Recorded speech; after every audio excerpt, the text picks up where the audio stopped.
आज के वीडियो का शीर्षक है 7वें चरण में डोमिसाइल जरूरी वरना बिहार की नौकरी को ले जाएंगे बाहरी। दोस्तों, छठे चरण का जो हमारा अनुभव है वो ये कहता है कि डोमिसाइल के अभाव में शिक्षक बहाली में बिहारी का नहीं बल्कि बाहरी का दबदबा होता है। शिक्षक बहाली में जो मेधा सूची बनती है उसमें matric, intermediate, graduation, teacher training के प्रतिशत अंकों के साथ साथ शिक्षक पात्रता परीक्षा के वेटेज भी जोड़े जाते हैं। इस आधार पर अधिकांशतः बिहार के अभ्यर्थियों के मेधा अंक बिहार के बाहर के अभ्यर्थियों की अपेक्षा कम होते हैं, जिसकी वजह से अनारक्षित कोटि पर बिहार वासियों का चयन नहीं हो पाता है। दोस्तों, मैं आपको ये बतला दूं कि आरक्षित श्रेणी के जो पद होते हैं वे राज्य के निवासियों के लिए ही आरक्षित होते हैं। यह सामान्य प्रशासन विभाग का नियम है।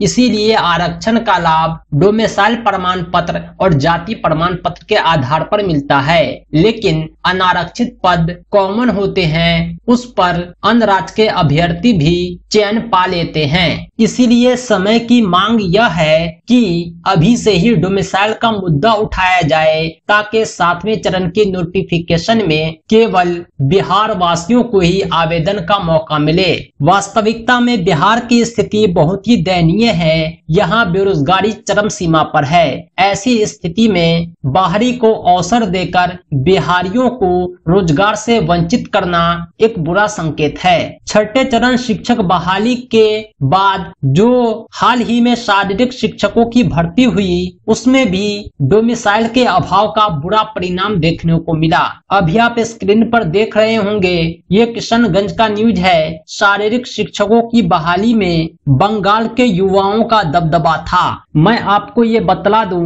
कि किशनगंज में 45 पद थे शारीरिक शिक्षकों के, जिसमें 27 ऐसे अभ्यर्थियों का चयन हुआ है जो बंगाल के रहने वाले हैं। किशनगंज का केवल एक युवा शारीरिक शिक्षक पद पर नियुक्त हुआ है। बेरोजगारों ने की डोमिसाइल पॉलिसी लागू करने की मांग। आइए विस्तार से हम आपको जानकारी देते हैं। भले ही बिहार के युवा यूपीएससी जैसी परीक्षाओं में सफलता के झंडे गाड़ रहे हैं, लेकिन बिहार में हुए शिक्षक नियोजन में बिहार के बदले बंगाल के युवा झंडे गाड़ रहे हैं। बात हाल में हुए शारीरिक शिक्षकों की बहाली की करें तो किशनगंज जिले में 45 शारीरिक शिक्षकों की बहाली में बिहार के केवल 11 युवकों की बहाली हो पाई। किशनगंज जिले के विभिन्न 7 प्रखंडों में हुई इन 45 शारीरिक शिक्षकों की बहाली में 27 बंगाल के तो उत्तर प्रदेश के 6 और झारखंड के 1 युवक को मौका मिला।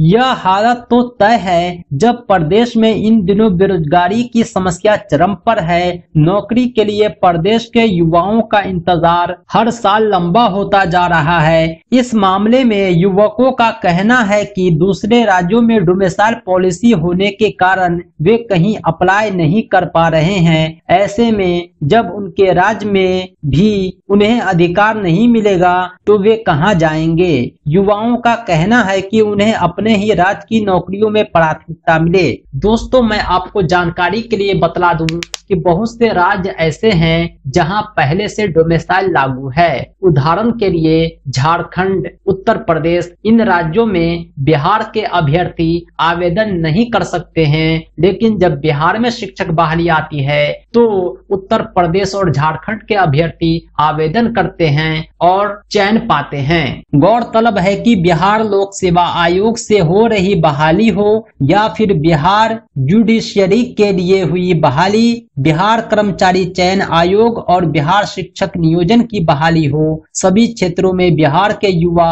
अपने ही राज्य में नौकरी के लिए तरस रहे हैं। पोठिया में 9 में 8 बंगाल के बात यदि प्रत्येक प्रखंड के अनुसार करें तो बंगाल के युवाओं ने पोठिया प्रखंड में झंडे गाड़ दिए। इस प्रखंड में 9 शारीरिक शिक्षकों की बहाली हुई, इसमें 8 बंगाल के अस्थायी निवासी हैं, वही एक अभ्यर्थी बिहार का निवासी है। यानी 45 अभ्यर्थियों में किशनगंज का 1 युवक है, बाकी 10 युवक बिहार के दूसरे राज्य के हैं। बाकी के बाकी बिहार के बाहर के अभ्यर्थी हैं। दोस्तों, मेरा वीडियो बनाने का एक ही मकसद है कि छठे चरण शिक्षक नियोजन और शारीरिक शिक्षकों की भर्ती से 7वें 7वें चरण शिक्षक अभ्यर्थियों को सीख देना। अगर ऐसी ही स्थिति रही तो बिहार में भर्ती प्रक्रिया आएगी, पूरी हो जाएगी, फिर भी बिहार के अभ्यर्थी बेरोजगार ही रह जाएंगे। इसीलिए शिक्षा विभाग से हमारी यह मांग है कि 7वें चरण शिक्षक बहाली में पूर्णतः डोमिसाइल लागू कर दिया जाए। उन्हीं अभ्यर्थियों को आवेदन का मौका मिले जो बिहार राज्य के निवासी हो और शिक्षक भर्ती में आवेदन के लिए अस्थायी निवास प्रमाण पत्र को अनिवार्य कर दिया जाए, ताकि सभी आरक्षित और अनारक्षित पदों पर बिहार के अभ्यर्थियों को ही चयन का अवसर मिले। दोस्तों, यह वीडियो आपको कैसा लगा कमेंट करके जरूर बतलाएं। डोमिसाइल के बारे में आपके क्या राय है हमारे साथ जरूर साझा करें। इस वीडियो को ज्यादा से ज्यादा शेयर करें। हमारे YouTube चैनल टीचर रहमत को जरूर सब्सक्राइब करें। विशेष सूचनाओं के लिए हमारे चैनल की सदस्यता जरूर लें। साथ ही साथ हमारी वेबसाइट www.teacherrahmat.com को जरूर विजिट करें।